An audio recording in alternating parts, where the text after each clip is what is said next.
Recognize that tune, and you know it's time for Relics Radio. This is a family-friendly show, so the entire family can join us as we talk metal detecting and relic hunting. You can call into the show at 270-495-0315 or join in the chat and post any comments or questions you might have, and we'll get to as many of them as we can. You're listening to Relics Radio of Southern Kentucky and Middle Tennessee.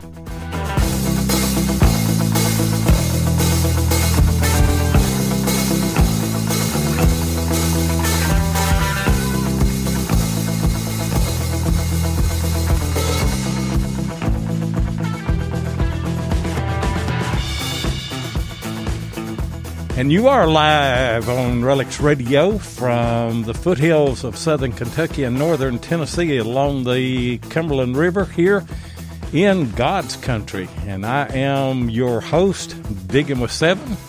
And I am your co-host, Tennessee Jeff. Two rednecks with a metal detector. That's right, and a gold pan. Don't forget about that. And a gold pan. That's exactly right. That's what me and Jeff have been doing today. We probably worked 5 or 6 hours gold prospecting today, and this will probably be the last radio show that you hear from Relics Radio, because we're going to retire on what gold that we found today. We're going to the Caribbean. Yep, that's right. So we're going to buy us a big boat and start really treasure hunting. So. That's right. We didn't get rich, guys. Hate to tell you that, but I don't think that we're the first ones that have ever gold prospected that didn't get rich. But we didn't get rich today. Tell them what happened, Jeff, how everything started out, and then it generally always works that way. Oh, it does. Well, see, the first pan test pan we panned, it had one color in it, and I thought, man, this is going to work out pretty good. And I'd done bought me a truck, a boat, and I'd paid for my house and everything. And 6 hours later, I think we found one more color, so we got a color apiece. So they say, one little flake. Yeah, they say there's no gold in our area. Now that's not true, but there's not much gold in our area. But it is fun. It was a lot of fun, and we're going to have a great show tonight. Who we got in the chat already, Jeff? We've got there's Bill Hayes with Mark Hoover's in the house. We got Jason, Bill. I already said Bill. Let's see, we got Ken. There's Nick.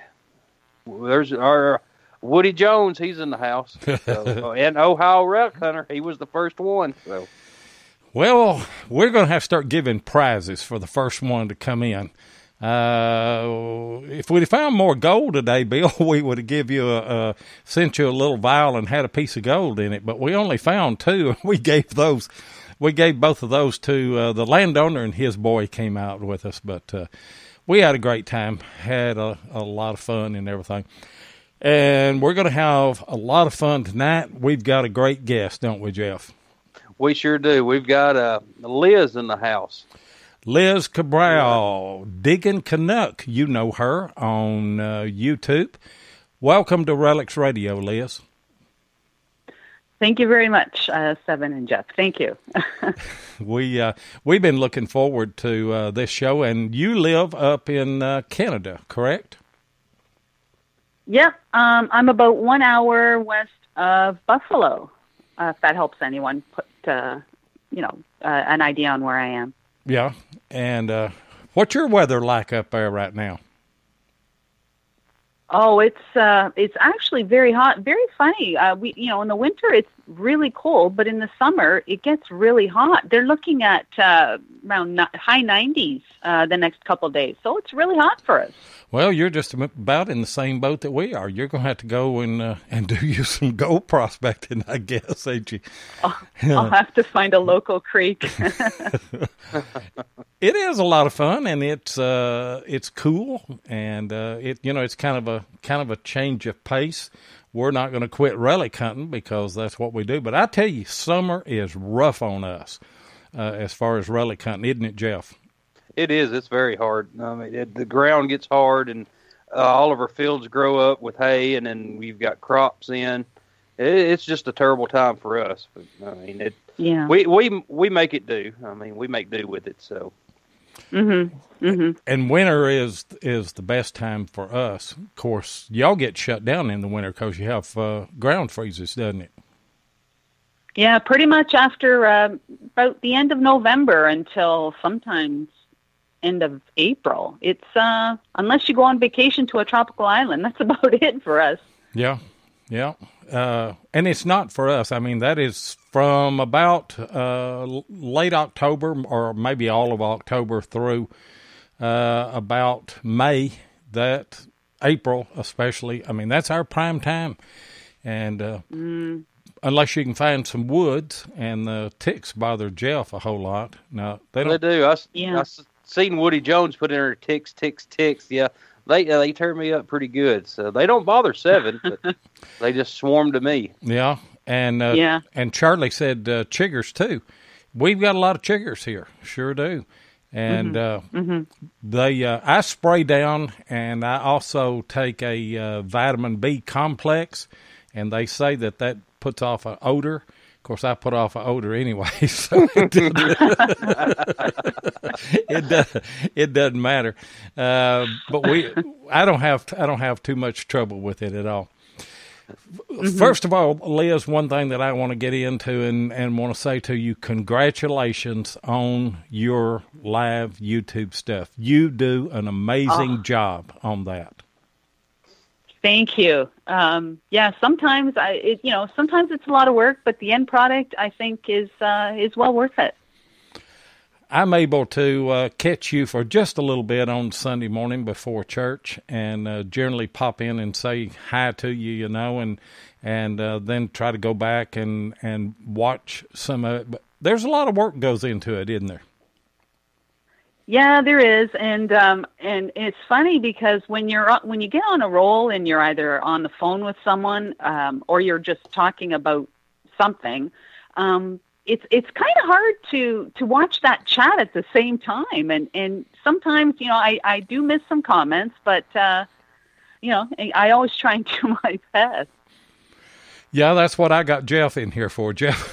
See, I still have trouble keeping up with the chat. So we had Charlie in the house and Barb, and then of course I missed them, and then so I'm sorry about that, guys. Well, you just it happens.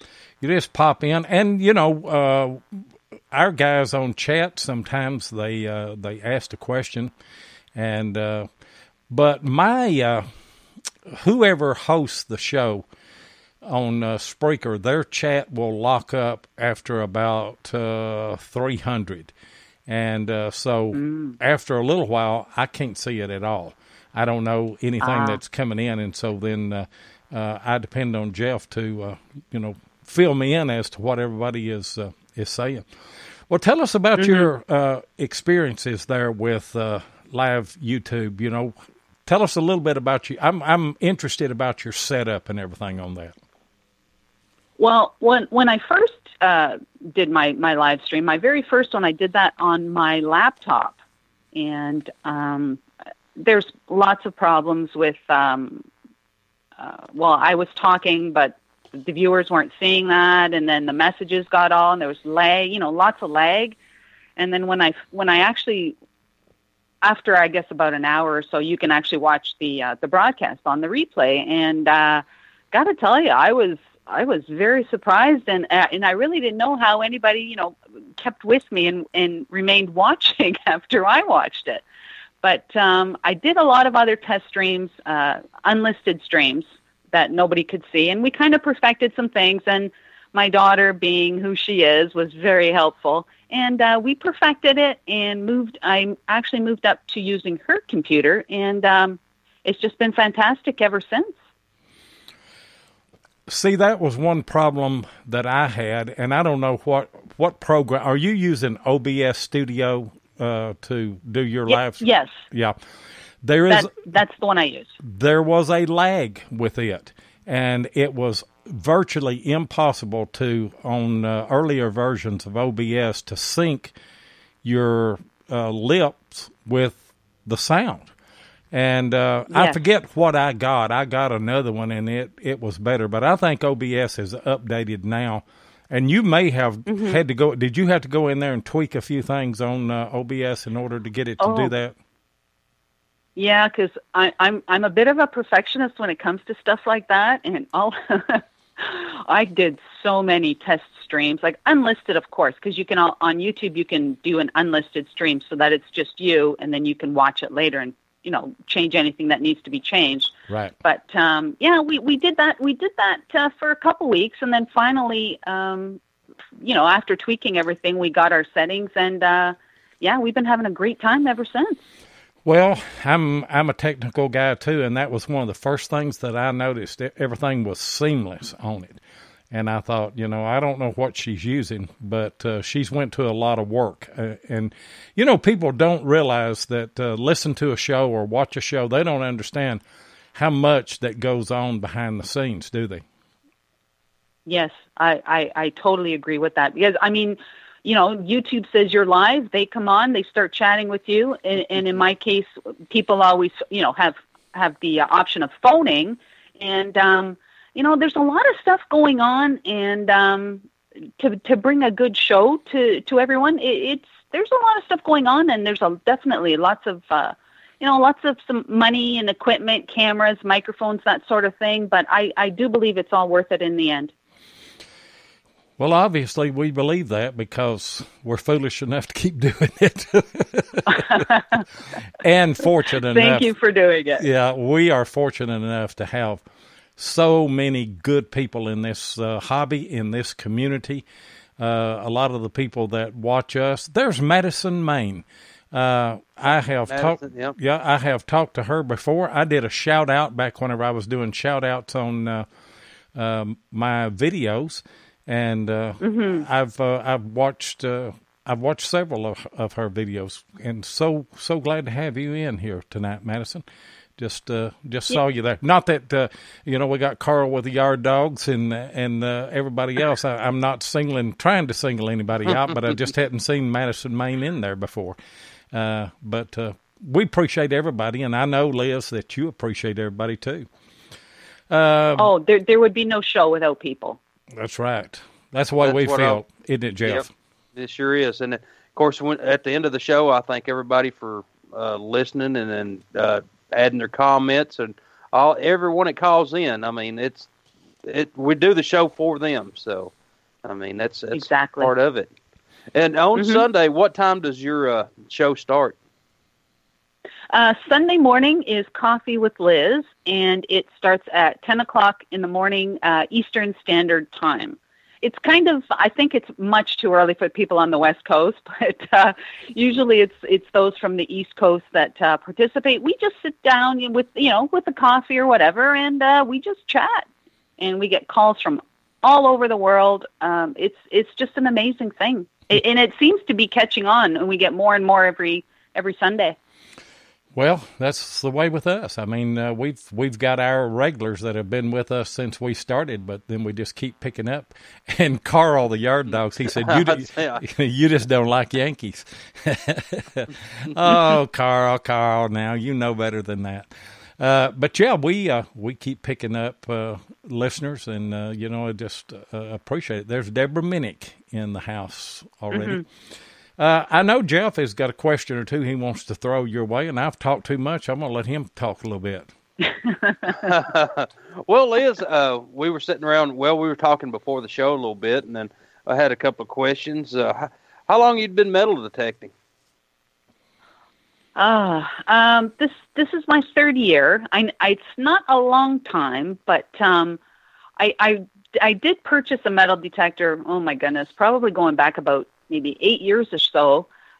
When I retired from the police department, I needed a hobby, so I think I might have paid 200 Canadian dollars for a bounty hunter, and I used that a few times. Went to the beach, a local beach, did not find too much of anything, and I'm not kidding. So it kind of got put on the back burners. It might have been in the garage for a few years, and then I don't know, 3 years ago, I have absolutely no idea how I stumbled upon Nugget Noggin's videos. I saw him digging, and I'm like, yeah, that looks pretty cool. So I bought another metal detector, and it's been fantastic ever since. It's an addictive hobby. It is, and it's a great hobby to get into. That's pretty much the way I was. I think I've been doing it like 10 or 11 years now, and then actually I was watching a show on Discovery Channel called Gold Rush. I don't know if you've seen it or not. And I was like, man, that would be pretty neat to do, paying for gold and stuff. And then a buddy of mine, he was like, well, I've got a metal detector if you think you can find some with metal detector. So I was like, well, I'll try it. And then I found my first flat button, my Colonial flat button with it. And then after that, I was hooked. I mean, I couldn't do anything else but metal detect. And then so. Yes. Do you remember, Liz, first thing that you found of significance? Now, we all found a can or something other to start with, but do you remember your first significant find? Oh, absolutely. I remember it. This was actually I had left some comments on some YouTube channels, and a detecting team from Toronto, which is it's about an hour from here. They invited me to go metal detecting with them. So, I did, and we were out in Niagara region in a farmer's field, and I was finding buttons, which I mean to me I was thrilled, and then I pulled up a coin, and I absolutely had no idea what this coin was, and it turned out to be an 1837 American large cent, and well, after that I was just hooked. That was it. Oh, I bet. That was a great find. So, my goodness, yes. What is your best find that you think of, or do you have one now? My best find. Oh, that American large cent is my oldest coin. I have an old pasture that I have found. I don't want to give too many details about the pasture, but I have found most of the articles, mostly relics that I found there are from the 1860s. And I actually found a buckle that I really didn't know too much about, but when I started doing some history, it was a baldric buckle. So it was on the belt, or the belt that goes across your chest to hold up your sword. And I just can't believe, that to me is my best, I think my best find ever. Just the history of the buckle. It's an amazing find. Absolutely amazing find. It is, I tell you. And I was going to say something. We had a call that came in and dropped out. Woody Jones had called in. And if you call in and we don't answer you, we're not going to jump on top of Liz and recognize that you are on. If you can hear us talking on the phone, you're on, and we'll get to you whenever we can. And I meant to say that here to start the show, because some people, whenever they call in, if we don't have somebody that's answering the phone, I mean, you're just coming up on Skype, and I see when you call, but we have to wait for a break in the conversation before we can get to you. So feel free to call back, Woody, or anybody else that wants to call in. Our number is what, Jeff? It is 270-495-0315. And Jeff he did put that in the chat. I tell you what, you were rolling the ball here tonight, son. Well, I bought all this new equipment just for this podcast, so I mean, I've got $1 million outfit now. I'm ready to go. Yeah, Jeff has upgraded everything for tonight's show. He's normally on his phone. He's on Skype tonight and has a new headset, new microphone, and all that stuff. So he's in the big time. I tell you what, we're moving on up. And Woody Jones is calling in again. I'm going to add you to the group, Woody. And but we're going to go to a commercial break, and we will be right back.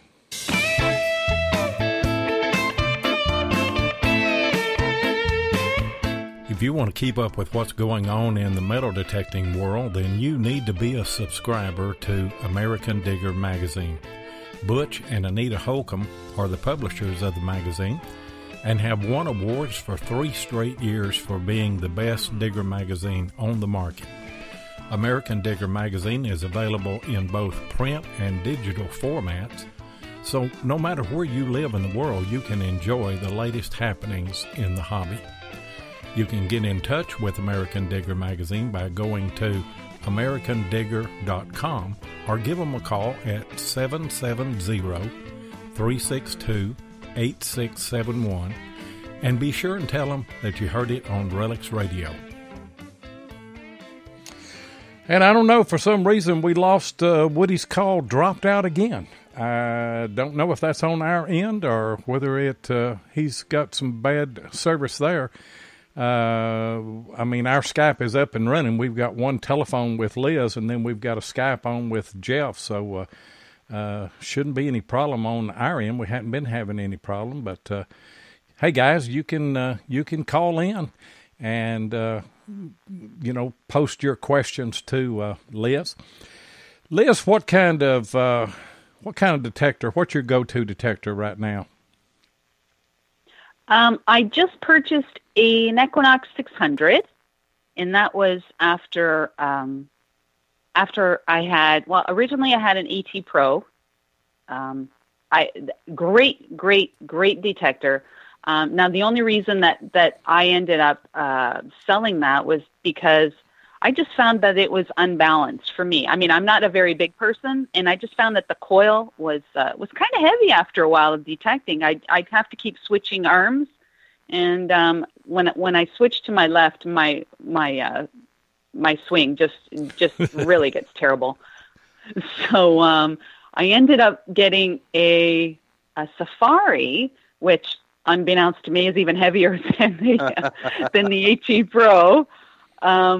But then I saw, all the hype and all the commercials, and everybody seemed like they were getting an Equinox.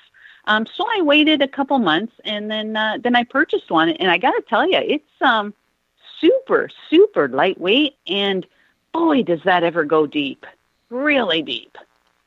So I'm pretty happy with it so far. Well, me and Jeff. Garrett ought to give us AT Pros because we have we both used an AT Pro since they came out, but they are great machines. I've got 2 of them, and I have no intention of getting rid of them because I like the way they find the debris field. Don't you, Jeff? Oh yeah, I sure do. I mean, that's the best thing about them, and I mean, I have found 95% of my relics with the AT Pro, and I mean, it's been a very good machine. Now, of course, like Seven said, we have the Equinoxes now, and it's going to take me a while. Like, I've had the AT Pro since they come out. Now, if I have the Equinox that long, I may change my mind. But right now, I'm I'm locating the home sites with the AT Pro, and then going with the Equinox and seeing what I can find. But I mean, you can't beat the AT Pro. I love it, and of course, I mean, the new technology's coming out, and then I mean, it's always going to come out. So you're always going to have a better detector here and there, and that's what I tell my wife anyway. It's like, well, I've got to have this one for this and this one for that, and she's like, well, what'd you buy that last one for? Oh, that was for that other site that I'm in, and so. But I agree. The AT Pro, if you've got the 8.5 by 11 coil, it is coil heavy. It really is. It is. And yes. But the sats that we hunt, and I love hunting old colonial sats with an AT Pro. in with the nails before I got the Equinox. I don't know that I'm going to use my AT Pro now, but I do like the way it identifies the debris field of an old house. I think it does a better job than, and I guess you could raise up the non-ferrous volume, the iron volume on the Equinox and do the same thing. Nick has got a question. I can't answer this question, and I don't know if any of us on the air tonight can answer. Does anyone know where we can get some aptX low latency IPX8 sweat-proof, waterproof, Bluetooth 4.2 or greater earbuds for the Equinox? Now say that 3 times. Oh, man. And he said the headphones are really hot in this 90-degree weather. I don't know the answer to that, Nick. Do you, Jeff? I have no idea. I'll just know. I have no idea. Do you have any idea, Liz? Well, I just purchased some Micus Stealth headphones to go with my Equinox, but I can definitely see where he says about it being very hot, and with the headphones, the ear, the piece that goes over your ear. But I think he's going to really have a hard time finding something that's going to accommodate that. I really do. Well, you obviously know more about it than we do because, I was in Looney Tune land just reading the thing, I was too. I was like, what are you saying, Seven? What is all that? Hey, Nick, you got to remember, you're talking to 2 rednecks now with a metal detector. And we don't have earphones. No, we don't. We don't use earphones, the sites that we hunt. And that's why we went with the 600 instead of the 800. Now, I do know that you can buy you can buy a set of wireless that come with the 800 at Walmart for like $59. And Heath Jones with Treasure Mountain Metal Detecting told me, he said they are exactly the same headphones, come in the same box that the 800 has. And some of the differences between the 600 and 800, because we have, or Heath has, he talked with the actual engineer that designed the circuitry for that machine. The multi-frequency is exactly the same on both machines. You're running all the frequencies at the same time. Now, on the 800, you can individually run each of the 5, where on the 600, you can only individually run the lower 3. But I don't see that as anything that we would ever want to do. And also on the 800, you can notch the tone on different, like you could make a nickel sound like a dime, and like you could with the CTX, you could change the tones and everything. And I had a CTX for about 4 years, and I tried that one time a little bit because Vic Tucker did that with his nickels. He raised his nickels up to where they sounded like dimes, and I decided that's not something I want to do. I want to hear what the signal actually sounds like, So I don't regret buying the 600. It is a great Relic machine. Don't you think, Liz? I absolutely agree. In fact, I kind of, people ask me about coins and that. I get way more excited when I pull a relic out of the ground than I do about coins. It's just, I don't know. It makes me happy. It does us too. And sure does. Don't you think, Jeff, that a relic probably has more personal value than a coin? Oh, it definitely. I believe so. I believe it does. And then, it was like when I first started, I was like, well, if I find a coin, I'm just going to get rid of the coin. I'll sell it or whatever. But then when I did find a coin, I was like, no, I kind of want to keep it. And then, but Relic has more personal value to it than just a coin. You can buy a coin on eBay all the time. So, but I still like the coins. Definitely. So, Woody Jones, he had a question. Of course, he said, call keeps dropping. He said, Liz, is there any French and Indian War activity in your area? Oh my goodness. Less than about 6 miles from where I am, there is have a huge 1812 site. I mean, it's all historical, or it's designated historical, but still, you can go down there and have a look at the stuff. And then also in the east part of our city, there's another historical 1812. They actually had the Battle of Stony Creek there, and there are areas in parks that are not in the designated area that you can metal detect on. I mean, like, the troops marched past. They must have dropped something. So there's that kind of stuff. Lots of history out my way. Only, the battlefields and most of the areas, they're all marked designated. So it's not like you can go out into a field and get stuff. But I mean, you make the best with what you can, and that's where research pays dividends. Yeah, and I want to talk to you about research in just a minute, but I wanted to jump in here real quick because Ken Guthrie said that he got some aptX earbuds at Best Buy for $40. He said they didn't say low latency, but he said they have worked fine for him. Ken, you might put in the chat if you know the model number of those that you bought, where that will give somebody an idea of what you got and how it worked. But yeah, back to the history in your area. It is similar with us because we have Civil War battle places here, and there are battle sites that we cannot get on in and around the Nashville area and Murfreesboro. They're off limits. But the battlefield is wider than what they have designated that. So, if you can get on adjoining land, well, you can do pretty good. And I would say that it's the same up there where you're at, isn't it?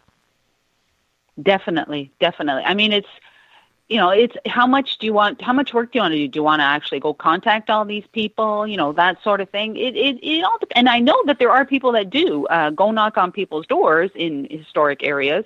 And that's how you're gonna be able to dig in those places. It is. I mean, it takes a lot of work. Do y'all have a lot of old maps? That's funny. I was just talking to somebody about this the other day, but I know that you mentioned, I think, MapRika sometimes, or I hear that mentioned a lot. Yeah.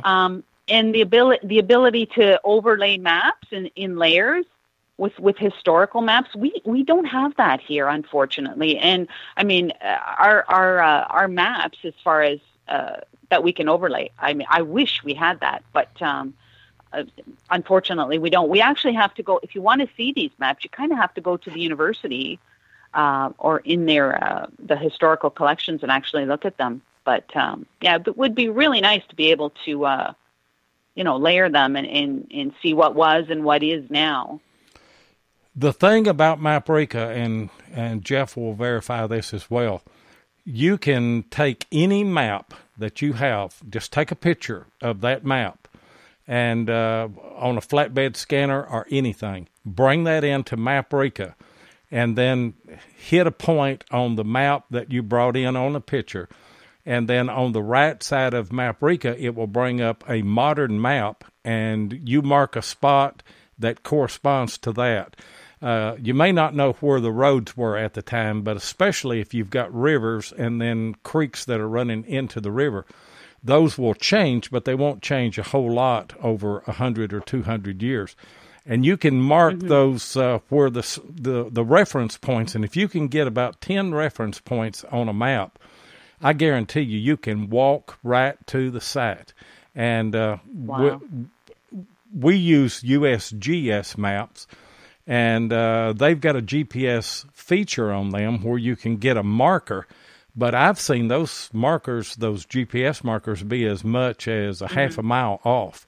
And you can't work with that. I mean, you just can't work with that. But yeah. And Heath Jones with you have to go to History Seekers on YouTube. We've had a bunch of questions about MapRika, and Heath is the one that introduced me to it. he did a video on it. And if you're interested in using that mapping function, I highly recommend that you go and watch his YouTube video on MapRika. How you spell that, Jeff? M-A-P, Rika. R-I-K-A, I think. That sounds good. I put Just hit the microphone on your phone and say MapRika, and then it'll pull it up.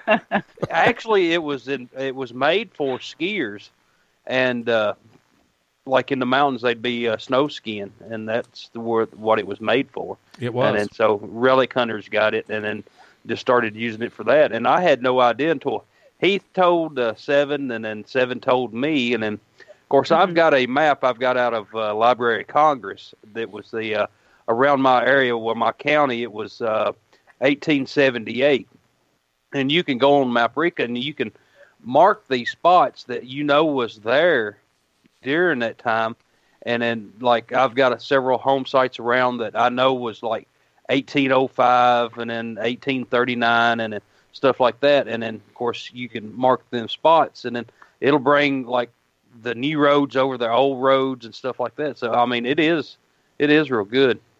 So it's MapRika. There you go. Thank you, Barb. Right on. And Madison Main said, spelling bee in Southern drawl. That's right. We're Southern boys. We sure are.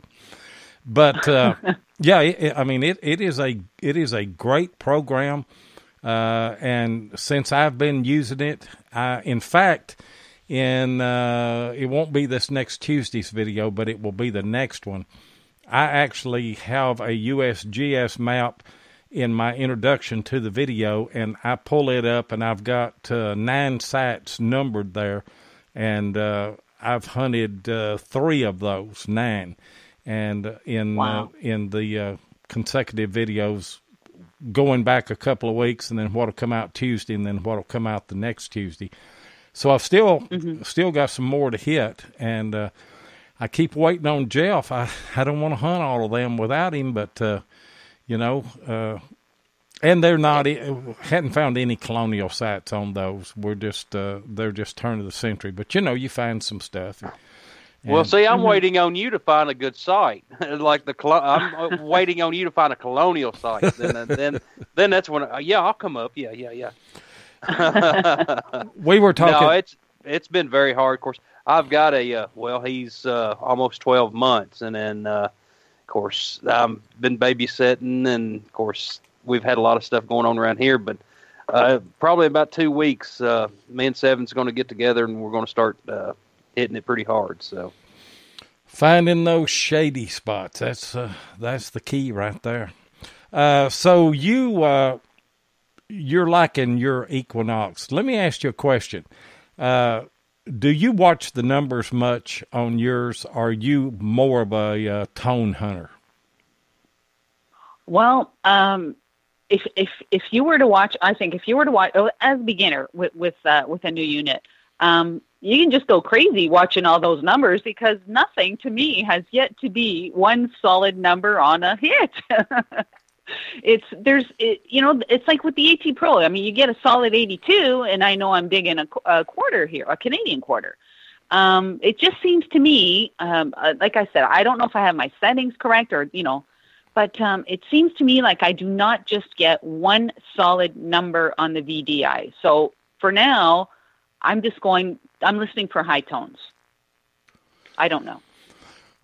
Well, we hunt by sound all the time. That's kind of surprising, though, because, I look at my numbers, and I don't go by numbers either, because I've dug cut Spanish silver on an AT Pro that was down in around 32 to 34, and, that's in the foil range, and a lot of people won't dig those.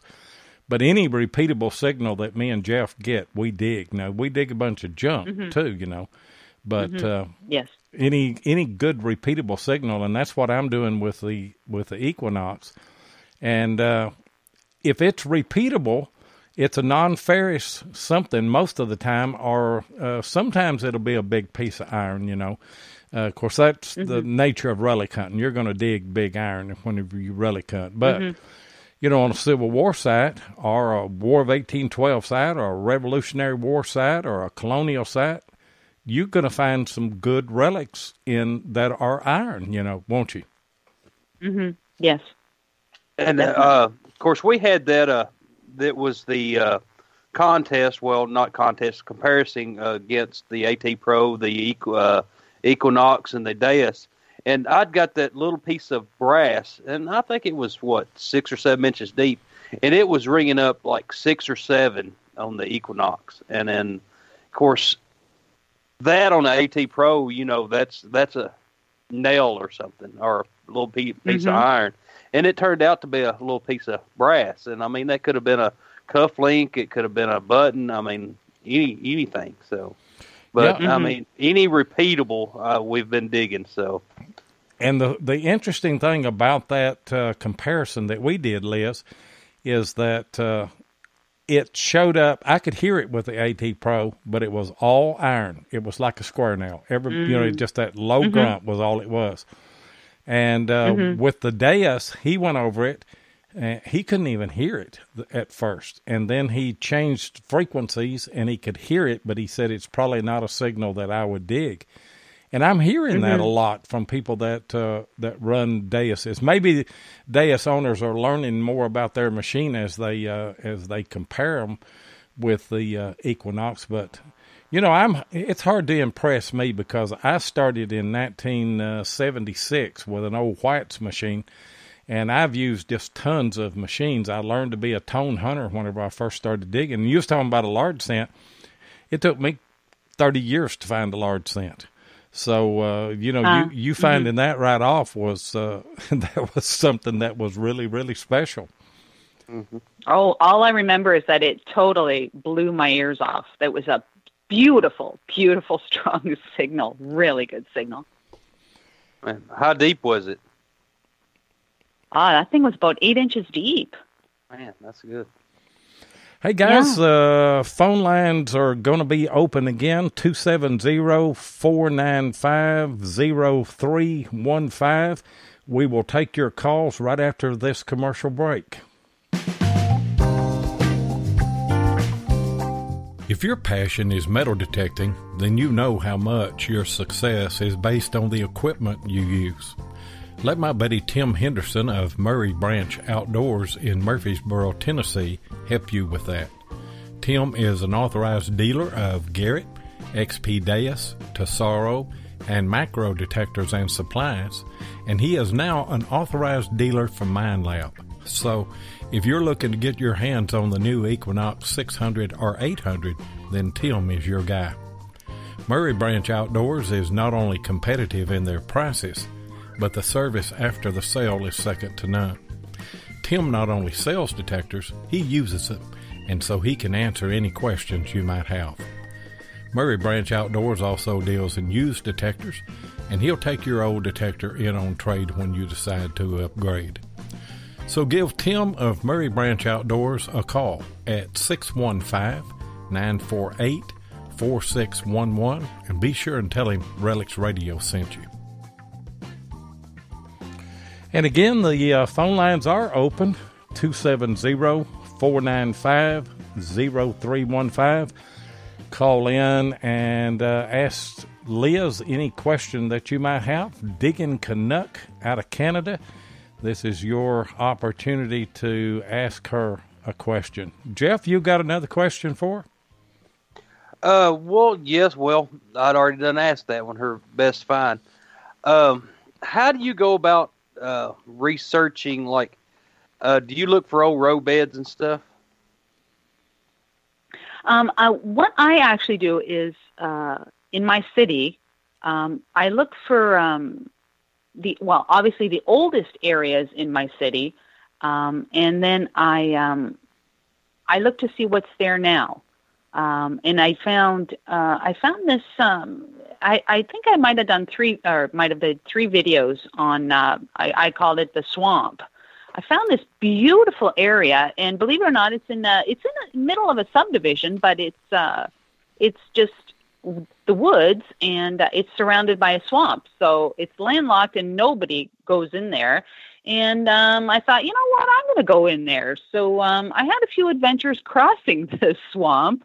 But when I finally got in there, I ended up pulling out my very first suspender clip, but it was like one of the older ones that had the triangular teeth in it.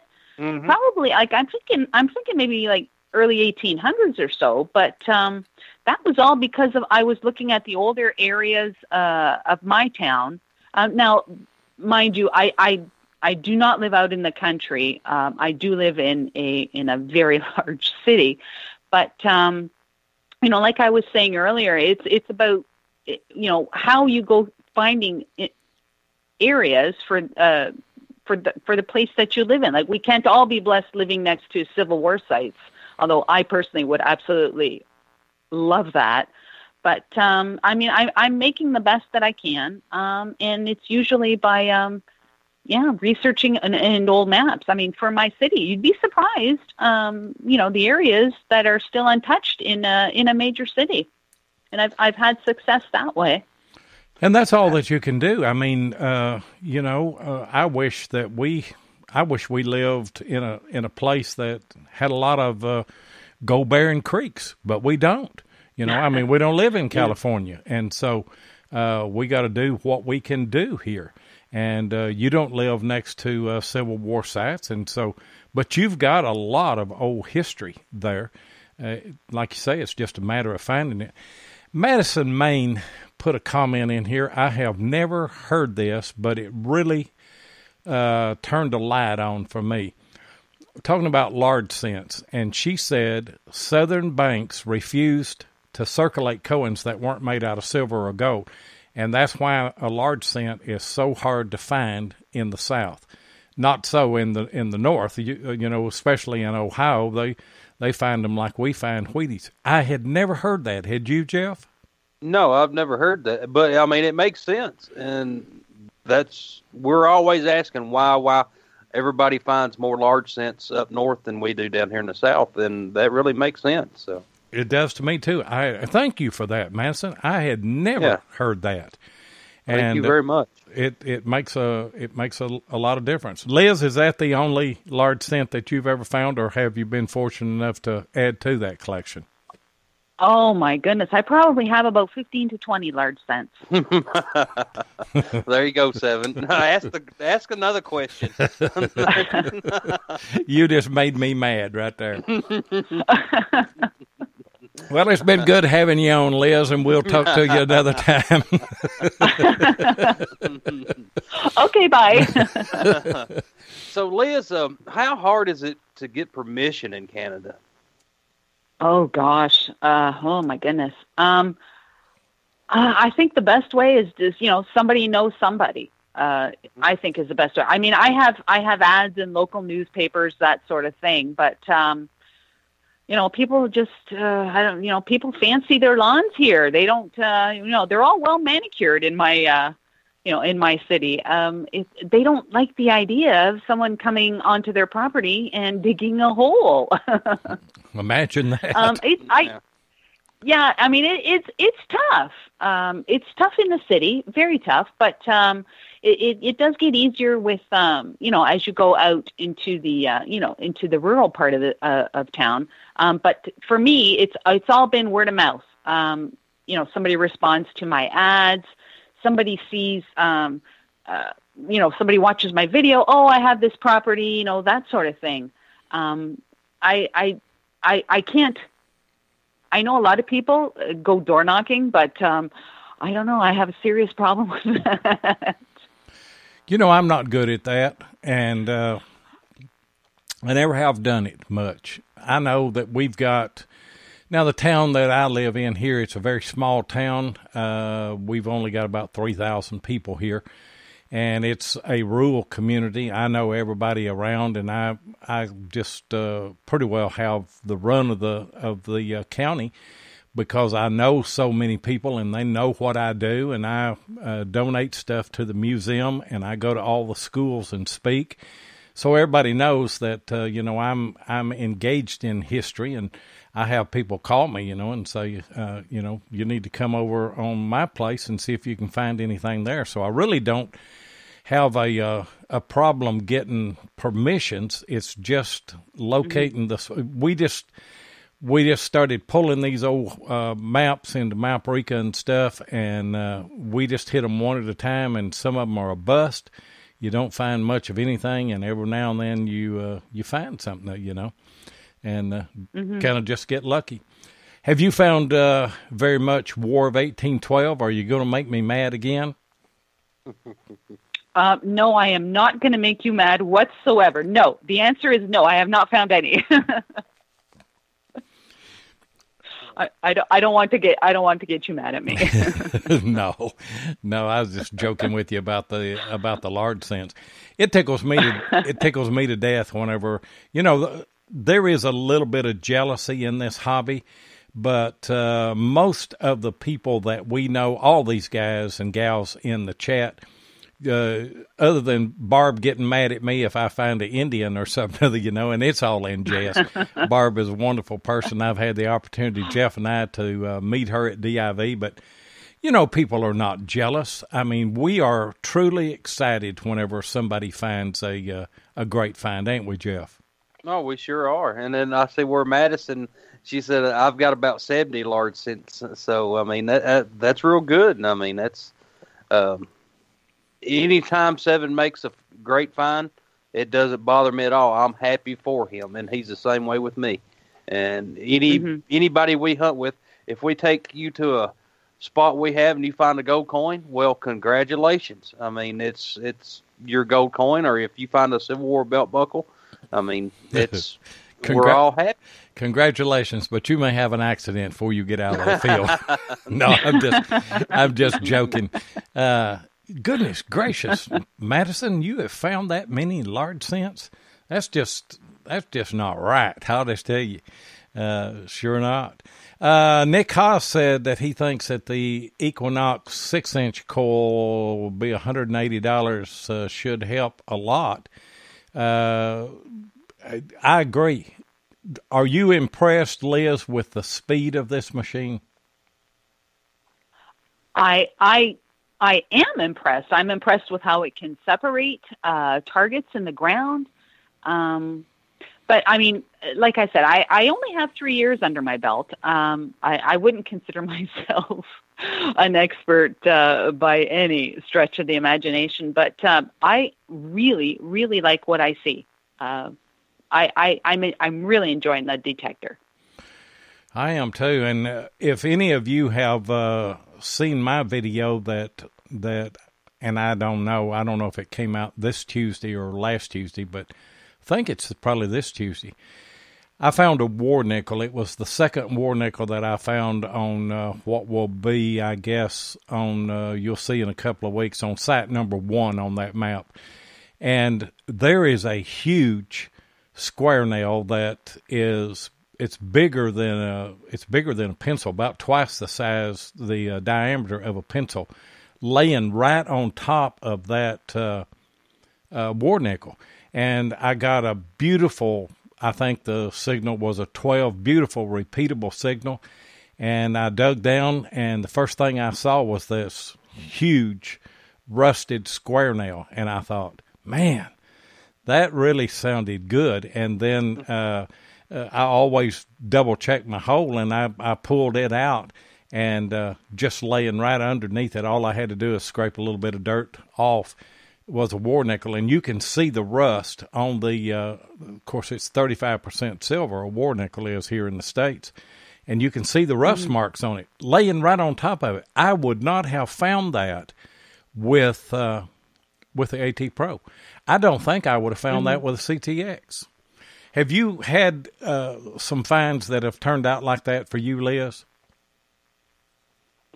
You mean like multiple things in a hole? Yeah, with the Equinox, where you had a lot of iron, but you had a good non-ferrous target that sounded good to you. Yeah, that's what I'm asking. Let's see.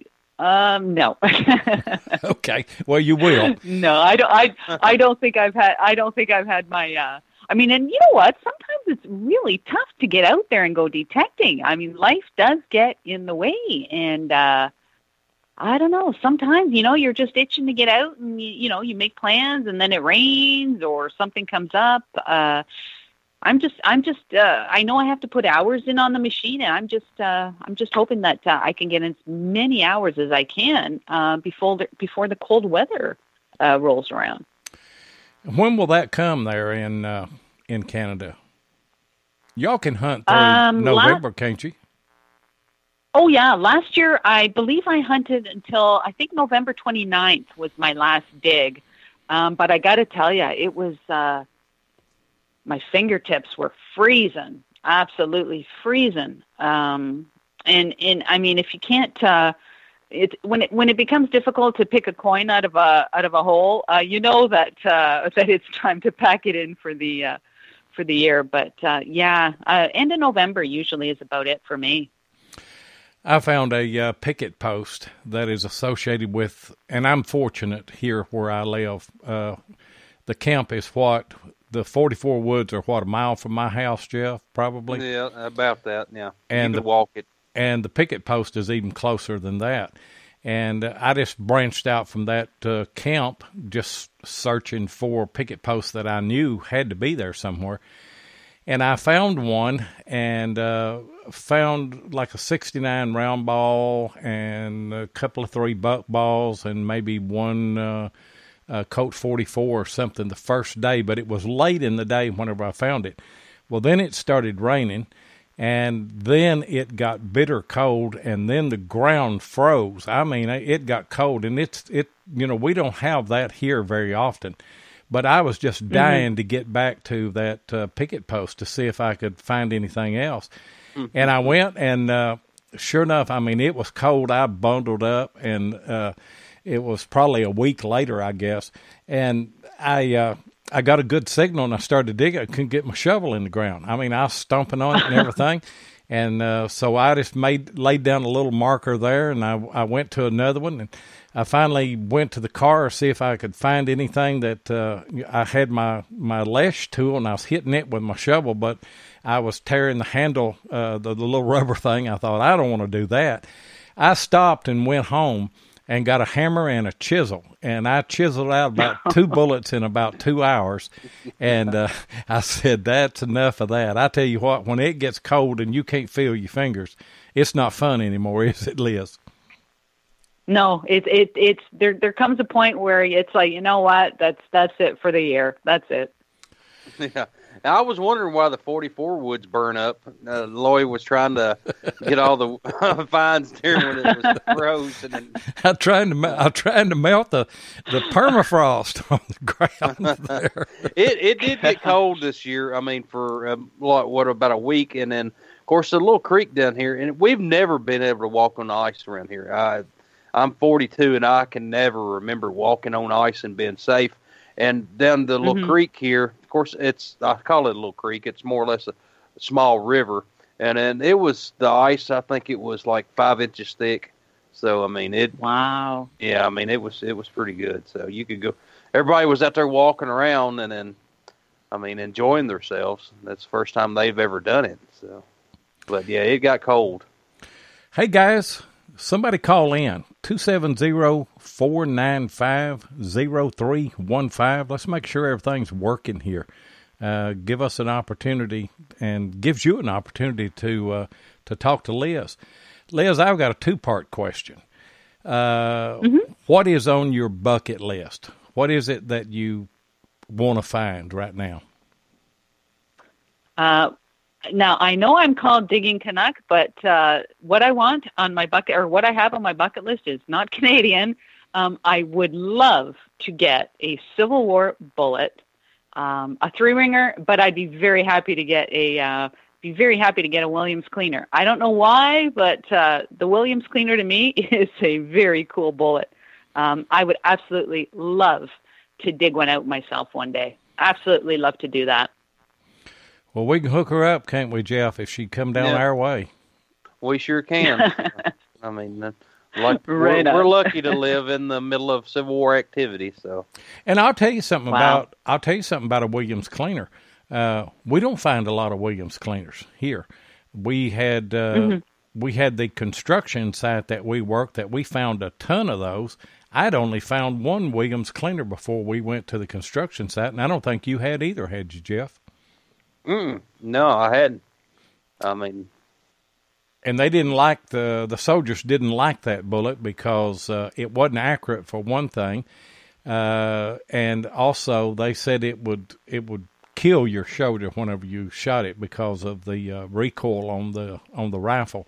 So they had a different colored paper on them than your regular 3-ringers, and they had maybe 2 or 3 of those in a cartridge box whenever they got a cartridge box, and they just throw those away or start fires with the gunpowder, campfires and stuff, and you never find one of those shot. They're always just drops. But it is a great bullet, and I think a Colt 44 is one of the prettiest bullets. You know, it's so delicate and has so much form and shape to it. I love finding those. I found 1 million of them, but I still get excited every time that I find one. And I'll tell you something that is hard to believe. I remember the first Civil War bullet that I found and how excited that I was. And I'm just as excited now to find one. That is something that has never got old to me. Yeah. Well, I can still remember when I found my first musket ball, and this was in the, like I said, I don't want to give up my site or anything, but in my Victorian pasture, that's where I found my first musket ball, and I was kind of astounded that, why on earth is this, or how could this be here? Like, are you kidding me? Like, this is a big city.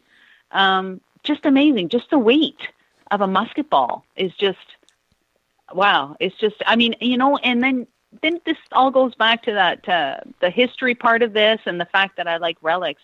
It's, you try and think what it was like at the time that relic actually fell into the ground or fell onto the ground, who was carrying it, that sort of stuff is just amazing. And I don't know. I just love the historic part of relics. It just, it's why I do it. And it's, if anyone has seen any of my videos, I get so excited and the smile on my face, and whether or not it's me finding the relic or I get just as happy if somebody I'm hunting with pulls that musket ball out of the ground or bullet or button or whatever. It's just, I enjoy the hobby. I have a lot of fun, and I just regret that I did not find this hobby a lot earlier, and that I've only been doing it for 3 years. I think what did I miss?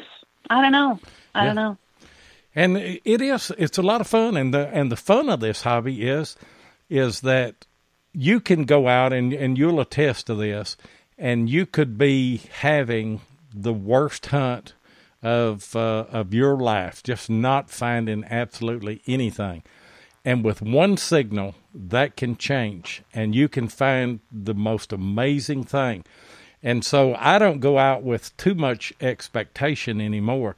I go out and I say, if I can find one good relic today, then it's been a success. Now, we're lucky that we sometimes come up on sites and we find a lot of stuff. But if I can find one good one, then I'm happy. Bill Hayes said, I know where there's a hillside in Kentucky that I dug a bunch of fired Williams cleaners. And then Barb said, let's go, Bill. And, you guys come down to Kentucky, and me and Jeff will go with you, and we'll dig those Williams cleaners with you that's guys. right. Show us where they're at. And Liz will join us too. Absolutely. Absolutely. Woody Jones asked a good question here. He said, are there any laws in Canada where you have to turn in any truly historical finds? Not that I'm aware of. Like I said, you cannot dig in historical areas, or anything that is deemed historical. Now, I was a couple weeks ago. I went up. I drove 2 hours north to meet another detectorist. He had found a a trade axe from 1575 to 1625, I think it was, 50-year period. And it just so happens that was at the time when the Jesuit, well, Canada's history is not as old as, I guess, your history. But when the Jesuit priests came from France to trade with the Indians.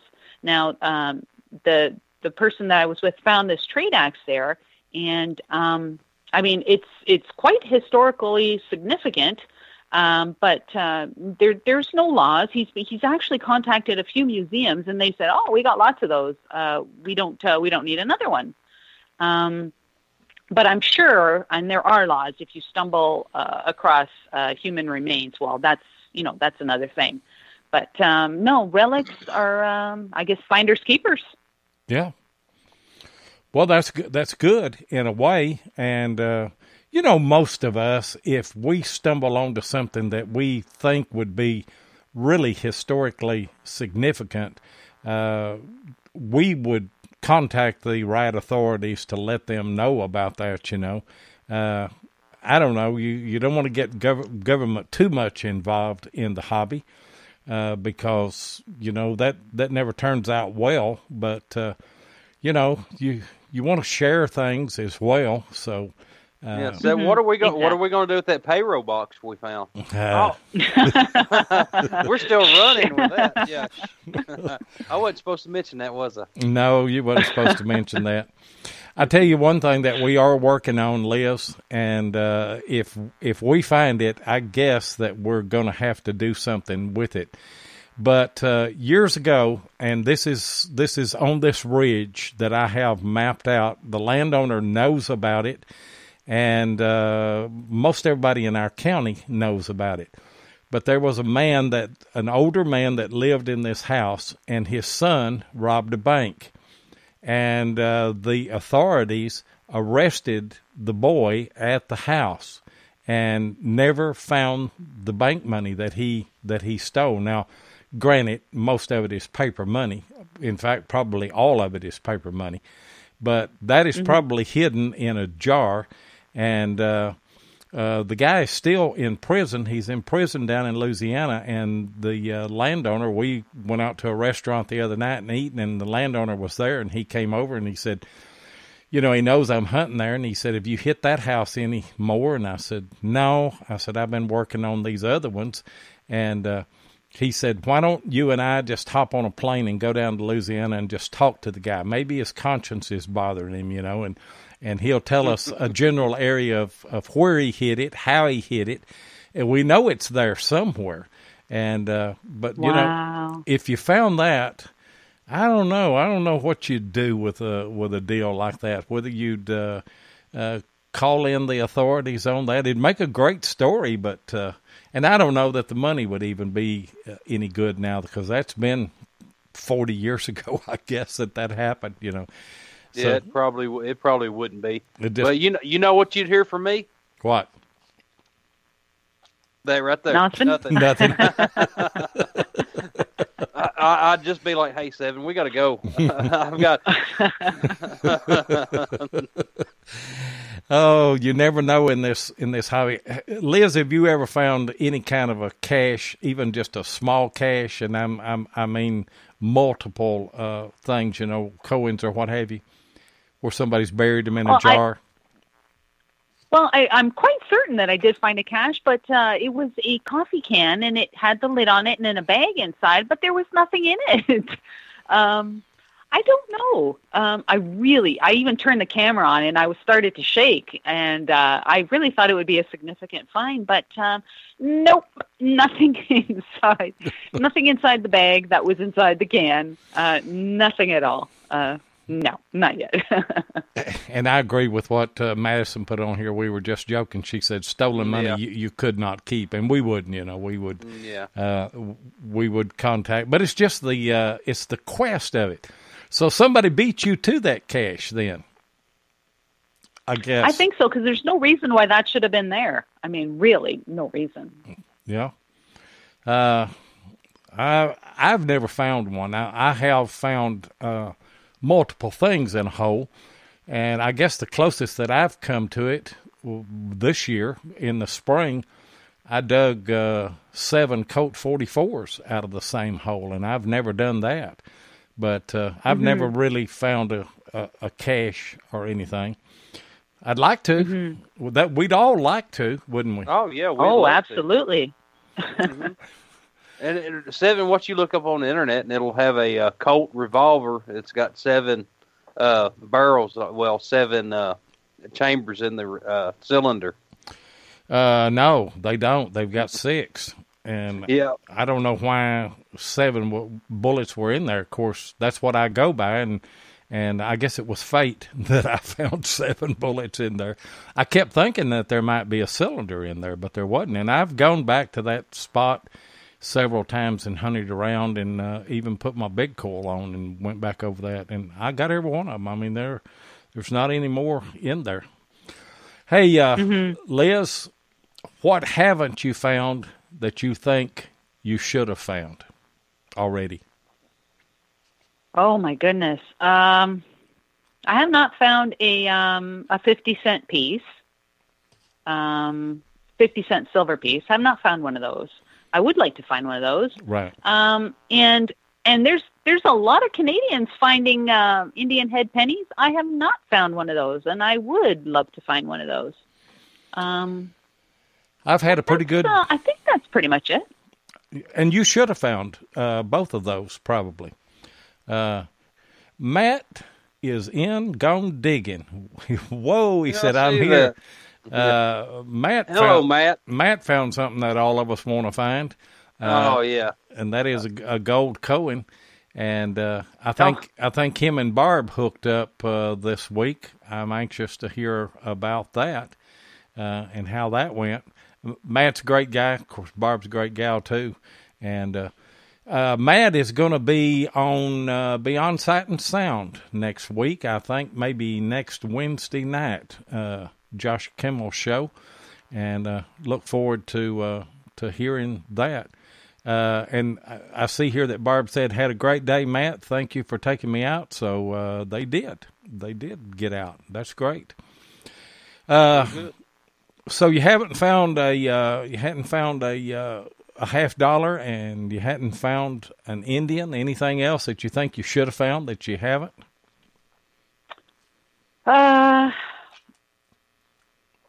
No, not really. I've found my share of musket. I love musket balls. I mean, every time one comes up, I'm like thrilled. Lots of horseshoes. Not too. I still get happy when I find them. I don't know. It's just me. But yeah, I don't like to write down, what I haven't found, that sort of thing. Because I'm just happy finding stuff. I know we all, have things that we do want to find, our white whale or whatever they call them. Right. But yeah, I told you, I would be thrilled to get a Civil War bullet myself out of the ground.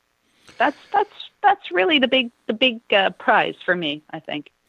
Well, it's funny. You were talking about horseshoes. 7 we don't find many oxen shoes, and when we do, it's kind of a special thing. I mean, we find all kinds of horseshoes, and it just when we find an oxen shoe, it's kind of something special. So I mean, we really like the ox shoes. So yeah, Mr. Keebler finds lots of those. He does. Me and Keebs are good friends, and every time I find an oxen shoe, I text him a picture of it, and I've got 6 of those right now. In my whole career, I've got 6 oxen shoes, and he'll find 200 of them a year. I guess he has no idea how many of those that he has found. But yeah, Woody said invite you down. That's we've already done that, Woody. We told her that Liz that whenever she has an opportunity to.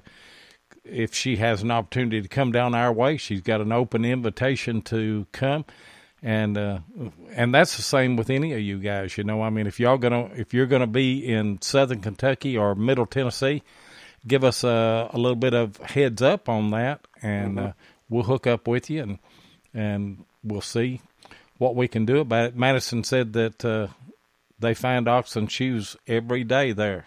They got an oxen shoe and a large cent in the same hole. Multiple finds. What are you looking at this year? Branching out any more other than the YouTube Live, or adding new features to it? What are your thoughts on that? I don't know. It's sometimes it's difficult to be creative, to think outside the box, and then then you come up with an idea and you're not really sure how people will, if they'll accept the idea, or if it's really something that you want to do to change your channel. That's a real that's a double-edged sword. I know that I get on most of my videos, I do a what you snacking on, Liz, and people now find or send me stuff in the mail to try. The more bizarre snacks, the better. I'm doing the live streams with the call in. That's a bit different. I don't know where the I don't know what the next thing, or how I could, what I could do any different. I don't know. I don't know. Things might change one day. I don't know, but I'm extremely pleased. With the live streams that I do. I mean, I get people participating in the lives. We have a regular person from Russia. I have a regular person from Japan, and we got France covered. Oh my goodness. We have a viewer from Brazil who participates in our chat. And of course all the people over in England, tremendous amount of people from the States. It's, I'm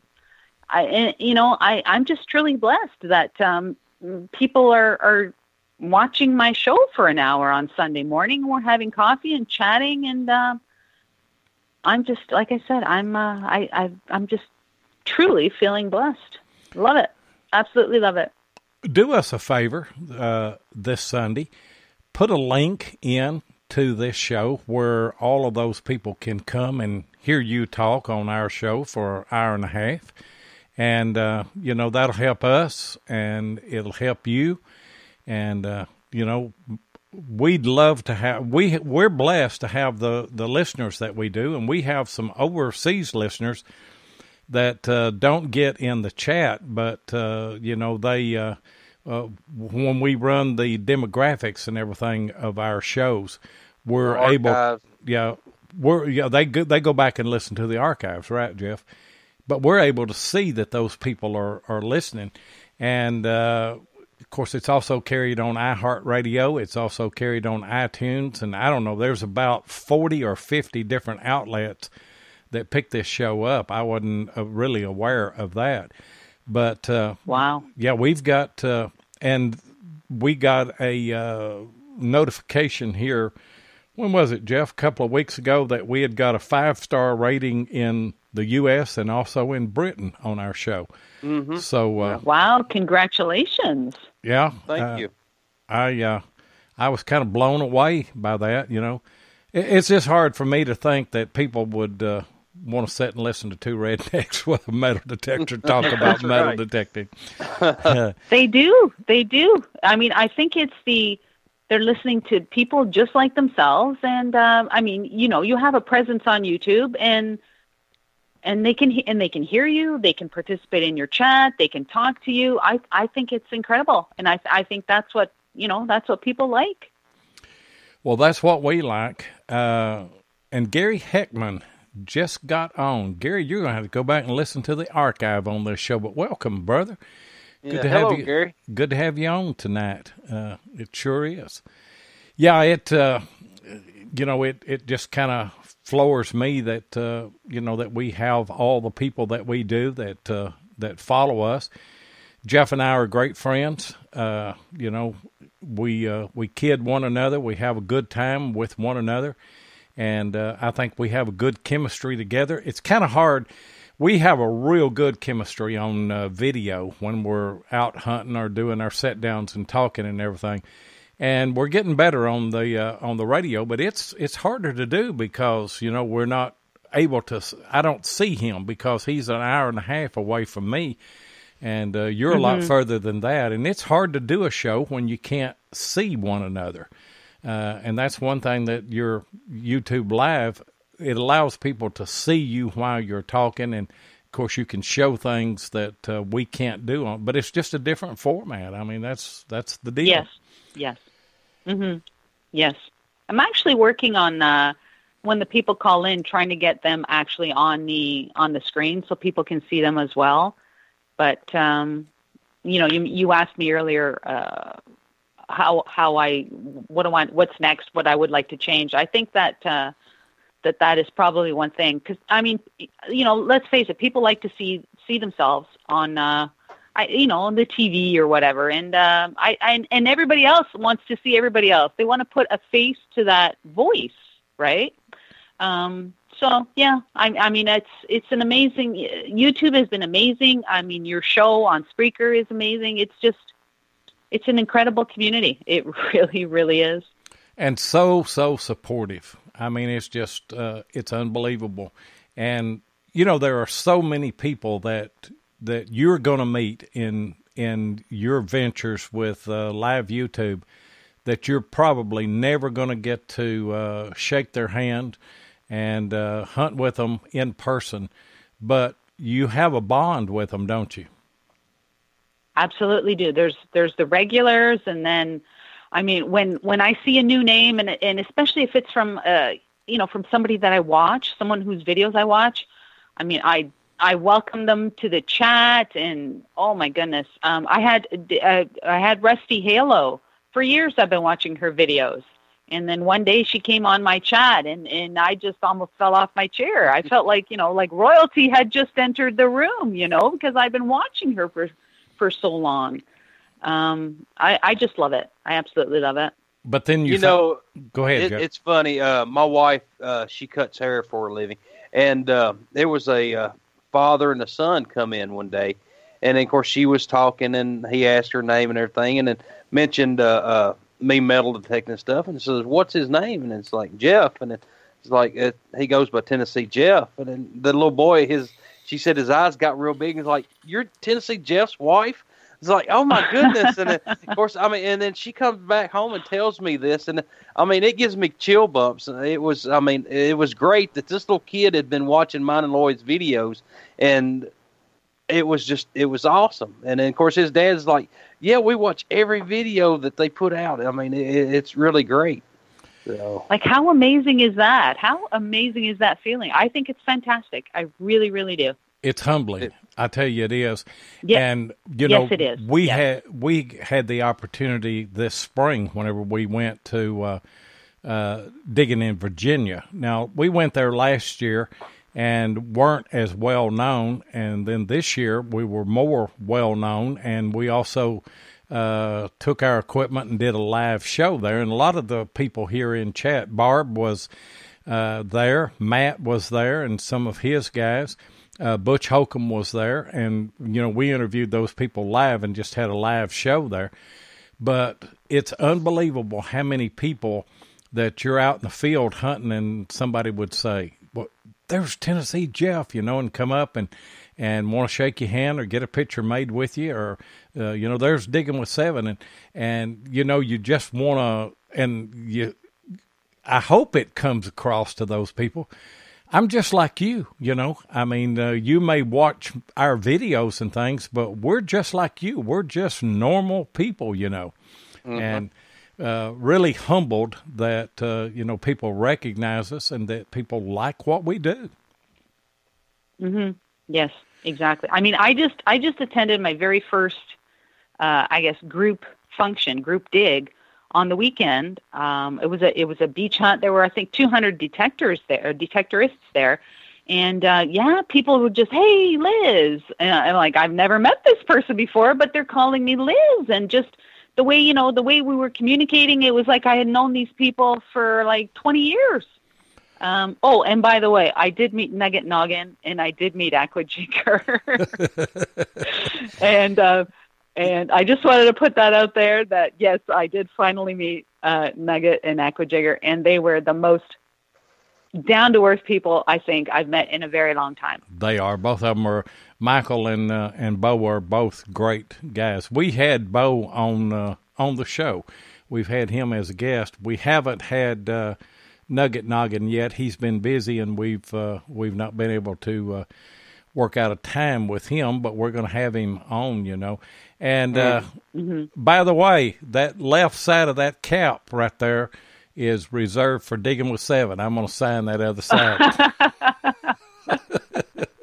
I actually promised myself I will not wear that cap anymore. I've retired the cap. That will be on display, and I will definitely bring it down. And I think you and Jeff are going to have to fight over the space on the left side of the cap. How's that? That's okay.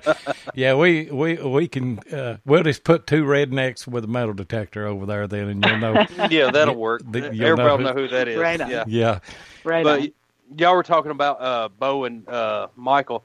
I've had the opportunity to hunt with both of them, and both of them are great guys. I mean, I really like them. And, I mean, down to earth. I mean, of course, Michael, he's a little shy at first, but once you get to know him, I mean, he opens up, and, I mean, a really great guy. And so, of course, he works for Garrett now, and then, of course, they got a good employee. So, I mean, he's a really great guy. Yeah, I was thinking both of those are Garrett guys, and then here Liz goes up there with Equinox.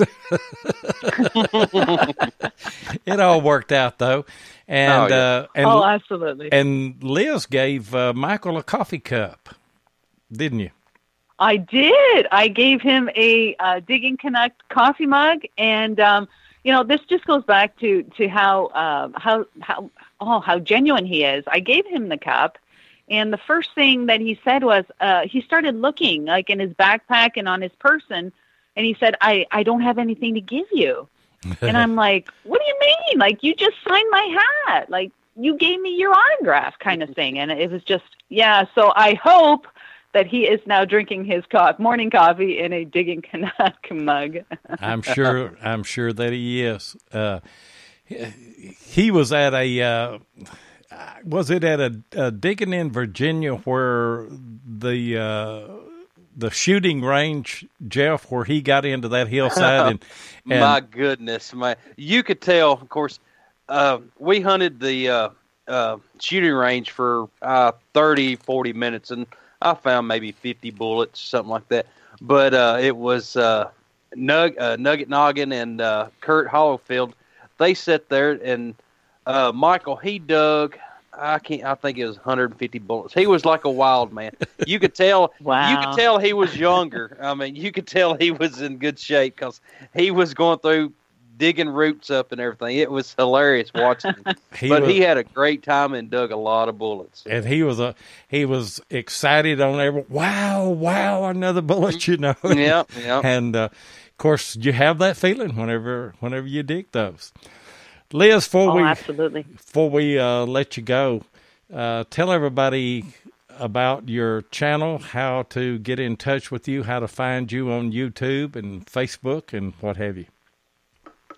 Okay. On YouTube, I am Digging Canuck.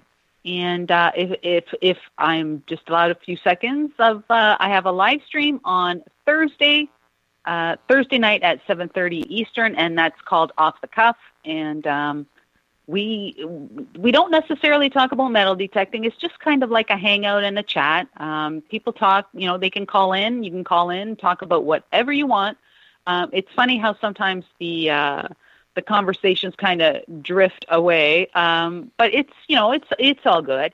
And then on Sunday morning at 10 o'clock Eastern, we have Coffee with Liz, and I have coffee. We chat. Phone calls. I usually do a couple giveaways. If I have any mail, I do a live mail call, and then we do a snack, usually from a caller. So that's my live streams, and then I am on Facebook, Digging Canuck. I'm on Instagram, Digging Canuck as well, and then I am on Twitter, also Digging Canuck. So I'm pretty easy to find. I will follow anyone back on any of the social media, and I just wanted to say that I am truly humbled to be with Seven and Jeff tonight, and with all of you that are listening and writing in the chat. Truly humbled. I'm just so very thankful for everyone. I know I keep saying this and I sound like a broken record, but truly blessed to be where I am today. And like I said, Seven and Jeff, thank you so very much for having me as a guest tonight. Well, you've been a great guest. You have, and it's our honor. I promise you, it is. It's our honor to have you on our show. You got anything else, Jeff? Just thank everybody in the comment section, and thanks for the caller. Well, sorry, Woody, call kept on dropping, but we don't know.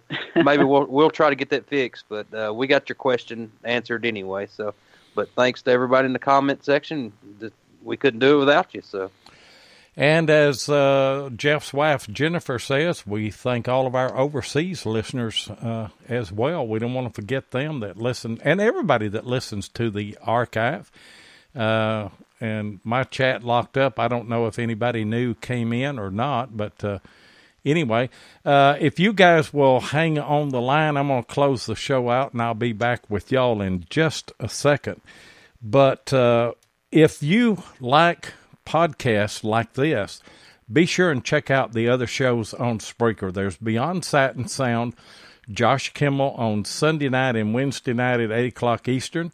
On Monday night, American Digger Magazine with Butch Holcomb, Butch and Anita with the American Digger Magazine. It is the Relic Roundup. It's at 9 o'clock on Monday. And also on Monday at 8 o'clock Eastern is All Metal Mode. And then on Tuesday night, we've got History Seekers. That's Heath Jones and Scott Duncan. They're on at 9 o'clock Eastern. And then also on Thursday and Saturday at 8 o'clock Eastern, you've got Hardcore Metal Detecting. I listen to all of those shows. And obviously, we are on every Thursday night here, Relics Radio, at 8 o'clock Eastern. So we appreciate everybody tuning in tonight. Appreciate you listening to the show. Appreciate you engaging in the chat. And we'll see you next Thursday.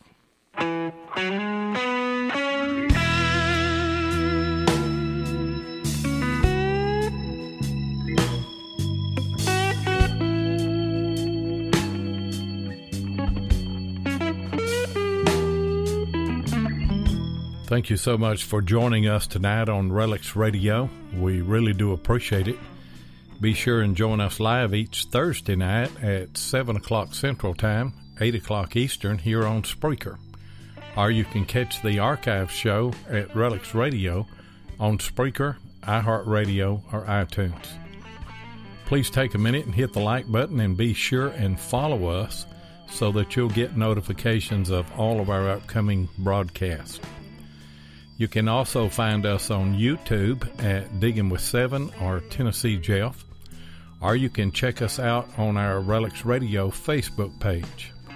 If you'd like to get in touch with us, then send an email to diggingwith7@gmail.com. We'd love to hear from you. We hope you'll join us next Thursday night, and until then, get out there and dig some history.